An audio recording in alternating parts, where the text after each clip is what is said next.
Āriņu slēpojums notiek jau 5. gadu.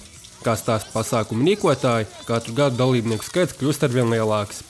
Ir arī tādi, kas tajā piedalās regulāri.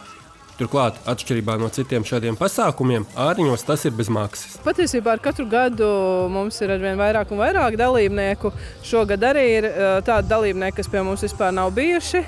Un par to mums ir liels prieks, jo ar katru gadu dalībnieku pulks aug. Pieļauju, ka šogad arī būs dalībnieku rekords, jo pagājušajā gadā arī bija.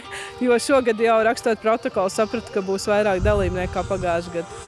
Līga Enda Grīķa stāsta, lai uzturētu šādu trasi, visu laiku ir jāiegulda darbs, lai ziemas sezonā tā būtu kvalitatīva. Tāpat tiek domāts arī par to, lai cilvēki ar sportiskām aktivitātēm šeit varētu nodarboties arī diennakts tumšajā laikā. Tas ir visu vasaru mēs trasi pļaujam, papildinām ar apgaismojumiem. Mums trasi ir apgaismota 2,5 km garumā.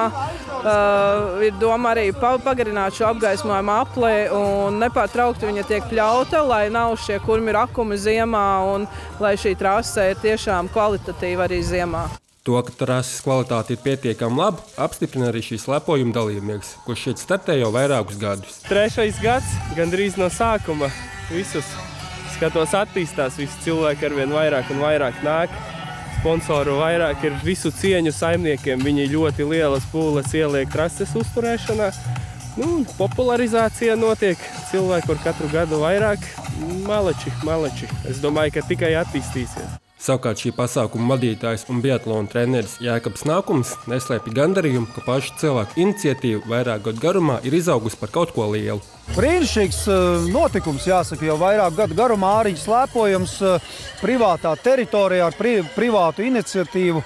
Man liekas, kā redzat, mutes smaida visiem un diezgan jautri iet, un trase ir interesanta. Es tikai rekā ir no tāda maza pasākuma pārvērtās jau par tādu lielu un jau tradicionālu pasākumu. Kā tikai veselība mums visiem turās, un šis ir viens no tiem veidiem. Brīžos, kad āriņu slēpošanas trasē sacensības nenotiek, cilvēki tiek aicināti izmantot iespēju un doties slēpot.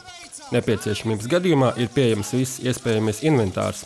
Pēc aktīvas atpūtas ir iespēja arī relaksēties. Mēs taisni aicinām, jo mēs zinām, ka cilvēkiem ir vakaros darbs un pēc tam viņi var tikai atbraukt kaut kur paslēpot, aizbraukt. Tādēļ arī ir šis apgaismojums, jo mums bērni arī bieži vien nāca no skolas mājās vakaros, kad jau it kā tu varētu paslēpot, bet tumšs, kur tu slēpos, un tad ir ievilkts šis apgaismojums tieši, lai varētu arī gan bērni, gan citi cilvēki braukt slēpot. Un par to nav nekas jāmaksā. Nākat slēpojat, mums ir arī inventārs, mēs varam iedot inventāru. Un cilvēki brauc un slēpo, un ar ģimenēm brauc un slēpo, un pēc tam var iet pirtiņā atpūsties. Āriņu saimnieki sola, ka šovasar pēc neliela pārtraukuma notiks arī skriešanas sacensības šajā pašā trasē. Tas būs vēl viens iemesls aktīvā sporta piekritējiem mērot ceļu uz Gulbenes pusi.